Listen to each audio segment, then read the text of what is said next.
Hi friends, welcome to miracle makers PSC. ഇന്ന് നമ്മളൊരു 30 days ചലഞ്ചുമായിട്ടാണ് എത്തിയിരിക്കുന്നത്.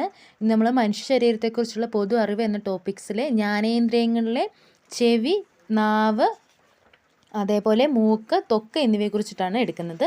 നമ്മൾ കഴിഞ്ഞ ക്ലാസ്സിൽ ജ്ഞാനേന്ദ്രിയങ്ങളിലെ കണ്ണിനെക്കുറിച്ചിട്ട് എടുത്തിരുന്നു. അത് കാണാത്തവരുണ്ടെങ്കിൽ അതിൻ്റെ ലിങ്ക് നമ്മൾ ഡിസ്ക്രിപ്ഷനിൽ കൊടുത്തേക്കാം, ഒന്ന് കാണുക. അതിനു മുമ്പ് നമ്മുടെ ഈ ചാനൽ ആദ്യമായിട്ട് കാണുന്നവരുണ്ടെങ്കിൽ ഒന്ന് സബ്സ്ക്രൈബ് ചെയ്യാൻ മറക്കരുത്. നമുക്ക് ക്ലാസ്സിലേക്ക് പോകാം. ചെവിയെക്കുറിച്ചുള്ള പഠനമാണ് ഓട്ടോളജി. ഓട്ടോളജി കേൾവിക്ക് സഹായിക്കുന്നതിനോടൊപ്പം ശരീരത്തിൻ്റെ തുലനനില പാലിക്കാൻ സഹായിക്കുന്ന അവയവമാണ് ചെവി. അപ്പോൾ നമ്മുടെ ശരീരത്തിൻ്റെ തുലനനില പാലിക്കുന്നത് ചെവിയാണ്. ചെവിക്ക് പ്രധാന 3 ഭാഗങ്ങളാണുള്ളത്: ബാഹ്യകർണം, മധ്യകർണം, ആന്തരകർണം. ഏതൊക്കെയാണ്? ബാഹ്യകർണം, മധ്യകർണം, ആന്തരകർണം. ഇത് ചെവിയെക്കുറിച്ചുള്ളൊരു പിക്ചറാണ്. ബാഹ്യകർണം, മധ്യകർണം, ആന്തരകർണം. ഒന്ന് ജസ്റ്റ് കണ്ടാൽ മതി. ബാഹ്യകർണത്തിൻ്റെ ഭാഗങ്ങൾ ഏതൊക്കെയാണ്? ചെവിക്കുട, കർണനാളം, കർണപടം. ചെവിക്കുട, കർണനാളം, കർണപടം. ശബ്ദതരംഗങ്ങളെ കർണനാളത്തിലേക്ക് നയിക്കുന്ന ഭാഗം ഏതാണ്? അത് ചെവിക്കുടയാണ്. ശബ്ദതരംഗങ്ങളെ കർണനാളത്തിലേക്ക് നയിക്കുന്ന ഭാഗം ചെവിക്കുടയാണ്. ഈ ശബ്ദതരംഗങ്ങളെ കർണപടത്തിലേക്ക് നയിക്കുന്ന ചെവിയുടെ ഭാഗം ഏതാണ് എന്ന് ചോദിച്ചാൽ അത് കർണനാളമാണ്. ചെവിക്കുള്ളിലെ സവിശേഷ ഗ്രന്ഥികളായ മെഴുകു ഗ്രന്ഥികളെ കാണപ്പെടുന്നത് കർണനാളത്തിലാണ്. അപ്പോൾ ചെവിക്കുള്ളിലെ സവിശേഷ ഗ്രന്ഥികളായ മെഴുകു ഗ്രന്ഥികൾ കാണപ്പെടുന്നത് കർണനാളത്തിലാണ്. ശബ്ദതരംഗങ്ങൾക്കനുസരിച്ച് കമ്പനം ചെയ്യുന്ന സ്ഥലം കർണപടം എന്നറിയപ്പെടുന്നു. മധ്യകർണത്തെ ബാഹ്യകർണത്തിൽ നിന്നും വേർതിരിക്കുന്ന വൃത്താകൃതിയിലുള്ള സ്ഥലമാണ് കർണപടം. മധ്യകർണത്തിൻ്റെ പ്രധാന ഭാഗങ്ങൾ ഏതൊക്കെയാണ്? അസ്ഥിശൃംഖല, യൂസ്റ്റേഷ്യൻ നാളി, ഓവൽ വിൻഡോ, റൗണ്ട് വിൻഡോ. അസ്ഥിശൃംഖല, യൂസ്റ്റേഷ്യൻ നാളി, ഓവൽ വിൻഡോ, റൗണ്ട് വിൻഡോ. കർണപടത്തിന് ഇരുവശത്തുമുള്ള വായുമർദ്ദം ക്രമീകരിക്കാൻ സഹായിക്കുന്നത് യൂസ്റ്റേഷ്യൻ നാളിയാണ്. കർണപടത്തിന് ഇരുവശത്തുമുള്ള വായുമർദ്ദം ക്രമീകരിക്കാൻ സഹായിക്കുന്നത് യൂസ്റ്റേഷ്യൻ നാളിയാണ്. മധ്യകർണത്തെ ഗ്രന്ഥിയുമായി ബന്ധിപ്പിക്കുന്ന കുഴല് യൂസ്റ്റേഷ്യൻ നാളിയാണ്. മധ്യകർണത്തെ ഗ്രന്ഥിയുമായി ബന്ധിപ്പിക്കുന്ന കുഴല് യൂസ്റ്റേഷ്യൻ നാളിയാണ്. കർണപടത്തിലെ കമ്പനങ്ങളെ ബന്ധിപ്പിച്ച് ആന്തരകർണത്തിലേക്ക് എത്തിക്കുന്ന ഭാഗം അസ്ഥിശൃംഖലയാണ്. അസ്ഥിശൃംഖല. കർണപടത്തിലെ കമ്പനങ്ങളെ വർദ്ധിപ്പിച്ച് ആന്തരകർണത്തിലേക്ക് എത്തിക്കുന്ന ഭാഗം അസ്ഥിശൃംഖലയാണ്. മധ്യകർണത്തിലെ അസ്ഥികൾ ഏതൊക്കെയാണ്? Malleus, incus, stapes. Malleus, incus, stapes. ചുറ്റികയുടെ ആകൃതിയിലുള്ള മധ്യകർണത്തിൻ്റെ അസ്ഥിയാണ് മാലിയസ്. കുടക്കല്ലിൻ്റെ ആകൃതിയിലുള്ള മധ്യകർണത്തിലെ അസ്ഥിയാണ് ഇൻഗസ്. കുതിര സവാരിക്കാരൻ്റെ പാദധാരയുടെ ആകൃതിയിലുള്ള മധ്യകർണത്തിലെ അസ്ഥിയാണ് സ്റ്റേപ്പിസ്. ശരീരത്തിലെ ഏറ്റവും ചെറിയ അസ്ഥിയാണ് സ്റ്റേപ്പിസ്. കുതിര സവാരിക്കാരൻ്റെ പാദധാരയുടെ ആകൃതിയിലുള്ള മധ്യകർണത്തിലെ അസ്ഥിയാണ് സ്റ്റേപ്പിസ്. ശരീരത്തിലെ ഏറ്റവും ചെറിയ അസ്ഥിയാണ് സ്റ്റേപ്പിസ്. മധ്യകർണത്തെയും ആന്തരകർണത്തെയും വേർതിരിക്കുന്നത് അസ്ഥി നിർമ്മിതമായ ഒരു ഭിത്തിയാണ്. ഈ ഭിത്തിയിൽ സ്തരങ്ങളാൽ അടയ്ക്കപ്പെട്ട 2 സുഷിരങ്ങൾ കാണപ്പെടുന്നു. മുകളിലത്തെ സുഷിരത്തെ ഓവൽ വിൻഡോ എന്നും താഴെയുള്ളതിനെ റൗണ്ട് വിൻഡോ എന്നും പറയുന്നു. സ്റ്റേപ്പിസിൻ്റെ ചലനത്തിലൂടെ കോക്ലിയയിലെ ദ്രവത്തിൻ്റെ ചലനത്തിന് സഹായിക്കുന്ന ഭാഗം ഓവൽ വിൻഡോ എന്നറിയപ്പെടുന്നു. സ്റ്റേപ്പിസിൻ്റെ ചലനത്തിലൂടെ കോക്ലിയയിലെ ദ്രവത്തിൻ്റെ ചലനത്തിന് സഹായിക്കുന്ന ഭാഗം ഓവൽ വിൻഡോ എന്ന് അറിയപ്പെടുന്നു. ഇനി തലയോട്ടിയിലെ അസ്ഥി നിർമ്മിതമായ അറയ്ക്കുള്ളിൽ സ്ഥിതി ചെയ്യുന്ന ഭാഗം ഏതാണ്? ആന്തരകർണമാണ്. തലയോട്ടിയിലെ അസ്ഥി നിർമ്മിതമായ അറയ്ക്കുള്ളിൽ സ്ഥിതി ചെയ്യുന്ന ആന്തരകർണമാണ്. ആന്തരകർണത്തിൻ്റെ മുഖ്യ ഭാഗങ്ങളാണ് അർദ്ധവൃത്താകാര കുഴലുകൾ, വെസ്റ്റിബ്യൂള്, കോക്ലിയ. അർദ്ധവൃത്താകാര കുഴലുകൾ, വെസ്റ്റിബ്യൂള്, കോക്ലിയ. ആന്തരകർണത്തിൽ നിറഞ്ഞിരിക്കുന്ന ദ്രാവകങ്ങൾ ഏതൊക്കെയാണ്?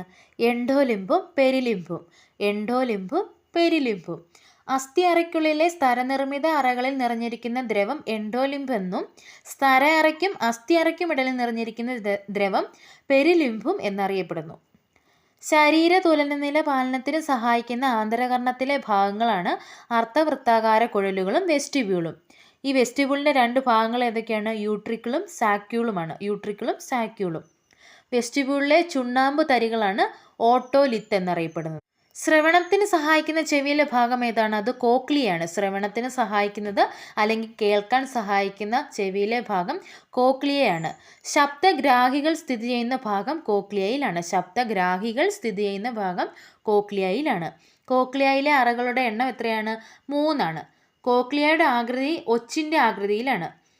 കോക്ലിയയിൽ നിറഞ്ഞിരിക്കുന്ന ദ്രവം പെരിലിംബാണ്. കോക്ലിയയ്ക്കകത്തുള്ള ദ്രവത്തിൻ്റെ ചലനത്തിന് സഹായിക്കുന്ന ഭാഗം ഏതാണ്? റൗണ്ട് വിൻഡോയാണ്. മനുഷ്യന് കേൾക്കാൻ സാധിക്കുന്ന ശബ്ദത്തിൻ്റെ പരിധി എത്രയാണ്? 20 ഹെർട്സിനും 20,000 ഹെർട്സിനും ഇടയിലാണ്. ഇത് PYQ ആയിട്ട് ചോദിച്ചിട്ടുണ്ട്. മനുഷ്യന് കേൾക്കാൻ സാധിക്കുന്ന ശബ്ദത്തിൻ്റെ പരിധി എന്ന് പറയുന്നത് 20 ഹെർട്സിനും 20,000 ഹെർട്സിനും ഇടയിലാണ്. ചെവി, മൂക്ക്, തൊണ്ട അതായത് ENT എന്നിവയെക്കുറിച്ച് പഠിക്കുന്ന ശാസ്ത്രശാഖയാണ് ഓട്ടോലാരിങ്കോളജി. ചെവി, മൂക്ക്, തൊണ്ട എന്നിവയെക്കുറിച്ച് പഠിക്കുന്ന ശാസ്ത്രശാഖയാണ് ഓട്ടോലാരിങ്കോളജി. ചെവി പരിശോധിക്കുന്ന ഉപകരണം ഏതാണ്? ഓട്ടോസ്കോപ്പാണ്. ചെവി പരിശോധിക്കുന്ന ഉപകരണം ഓട്ടോസ്കോപ്പാണ്. നമ്മൾ ജ്ഞാനേന്ദ്രിയങ്ങളിലെ കണ്ണിനെക്കുറിച്ചെടുത്തു, ചെവിയെക്കുറിച്ചെടുത്തു. അടുത്താണ് നാവ്. നാവിൽ രുചിയറിയാൻ സഹായിക്കുന്നതിനെ രാസഗ്രാഹികളെന്ന് അറിയപ്പെടുന്നു. ഈ രാസഗ്രാഹികൾ കൂടുതലായും കാണപ്പെടുന്നത് നാവിൻ്റെ ഉപരിതലത്തിലാണ്. ഈ നാവിൻ്റെ ഉപരിതലത്തിൽ ഉയർന്നു നിൽക്കുന്ന ഭാഗങ്ങൾ പാപ്പിലകൾ എന്നറിയപ്പെടുന്നു. പാപ്പിലകളിൽ കാണപ്പെടുന്ന രാസഗ്രാഹി കോശങ്ങളാണ് സ്വാദുമുകുളങ്ങൾ. പ്രാഥമിക രുചികൾ ഏതൊക്കെയാണ്? മധുരം, കയ്പ്, പുളി, ഉപ്പ്, ഉമാമി, ഒലിയോഗസ്റ്റസ്.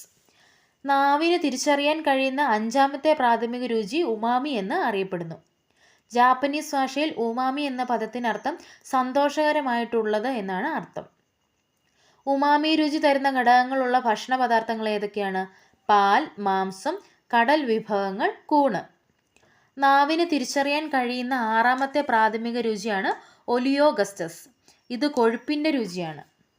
മധുരത്തിന് കാരണമാകുന്ന സ്വാദുമുകുളങ്ങൾ കാണപ്പെടുന്നത്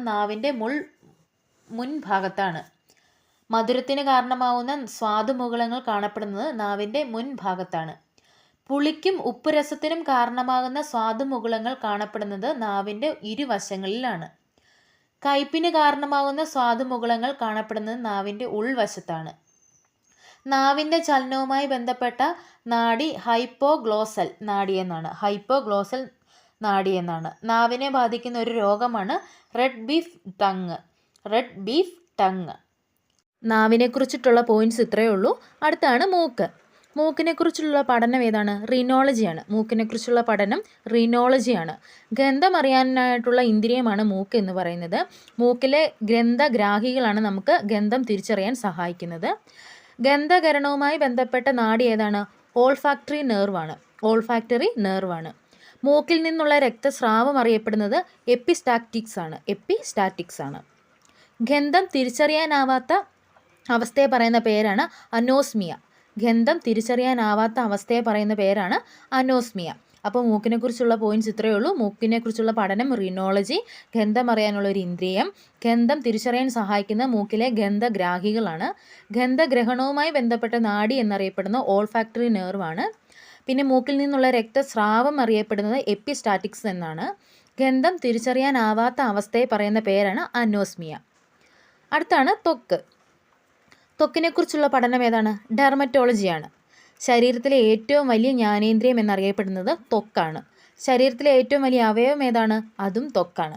ത്വക്കിൻ്റെ സവിശേഷത എന്ന് പറയുന്നത് നമ്മുടെ മനുഷ്യ ശരീരത്തിലെ താപനില സ്ഥിരമായി നിലനിർത്താൻ സഹായിക്കുന്ന ഒരു അവയവമാണ് ത്വക്ക് എന്ന് പറയുന്നത്. സ്പർശം, മർദ്ദം, ചൂട്, തണുപ്പ്, വേദന ഇവയൊക്കെ നമുക്ക് തിരിച്ചറിയാൻ സഹായിക്കുന്നത് ത്വക്കിലൂടെയാണ്. ത്വക്കിലെ വിസർജന ഗ്രന്ഥികൾ ഏതൊക്കെയാണ്? സ്വേദഗ്രന്ഥികളും സെബേഷ്യസ് ഗ്രന്ഥികളും. ത്വക്കിനും രോമത്തിനും മൃദുത്വം നൽകുന്ന ദ്രാവകമാണ് സെബം. ദ്രാവകം ഏതാണ് എന്ന് ചോദിച്ചാൽ അത് സെബാണ്. ത്വക്കിലെ ഏറ്റവും കട്ടി കുറഞ്ഞ പാളി ഏതാണ്? അതിചർമ്മമാണ്. ത്വക്കിൻ്റെ മേൽപ്പാളിയായി അതിചർമ്മം ഉരുണ്ടുകൂടി ഉണ്ടാകുന്ന ചെറിയ മുഴകളെ അരിമ്പാറ എന്ന് പറയുന്നു. അരിമ്പാറയ്ക്ക് കാരണമായ സൂക്ഷ്മജീവി വൈറസാണ്. ത്വക്കിൻ്റെ മേൽപ്പാളിയായ അതിചർമ്മത്തിൻ്റെ മേൽപ്പാട് അടർന്നു വീഴുന്ന രോഗം സോറിയാസിസ് എന്ന് പറയുന്നു. ത്വക്കിന് നിറം നൽകുന്ന വർണ്ണവസ്തു ഏതാണ്? മെലാനിനാണ്. ഇമ്പോർട്ടൻ്റ് ആണ്. ത്വക്കിന് നിറം നൽകുന്ന വർണ്ണവസ്തു മെലാനിനാണ്. അൾട്രാവയലറ്റ് രശ്മികളിൽ നിന്നും ശരീരത്തെ സംരക്ഷിക്കുന്നത് മെലാനിനാണ്. മെലാനിൻ്റെ കുറവ് മൂലം ഉണ്ടാകുന്ന രോഗം ഏതാണ്? ആൽബിനിസമാണ്. ഇമ്പോർട്ടൻ്റ് ആണ്. അതേപോലെ മെലനോമ, എക്സിമ, പാണ്ട്, കാർസിനോമ തുടങ്ങിയവയൊക്കെ ഈ ത്വക്കിനെ ബാധിക്കുന്ന രോഗങ്ങളാണ്. ത്വക്കിനെ ബാധിക്കുന്ന ഒരു അർബുദമാണ് മാലിഗ്നറ്റ് മെലനോമ എന്ന് പറയുന്നത്. അപ്പം നമ്മുടെ മനുഷ്യ ശരീരത്തെക്കുറിച്ചുള്ള പൊതു അറിവ് എന്ന ടോപ്പിക്സിൽ ജ്ഞാനേന്ദ്രിയം നമ്മൾ കംപ്ലീറ്റ് ആക്കിയിട്ടുണ്ട്. ഇതിന് മുമ്പിലത്തെ വീഡിയോ കാണാത്തവരുണ്ടെങ്കിൽ ഒന്ന് കാണാം. നമ്മൾ ലിങ്ക് താഴെ ഡിസ്ക്രിപ്ഷനിൽ കൊടുത്തേക്കാം. മറ്റൊരു ക്ലാസ്സുമായിട്ട് വീണ്ടും എത്തുന്നതാണ്. താങ്ക്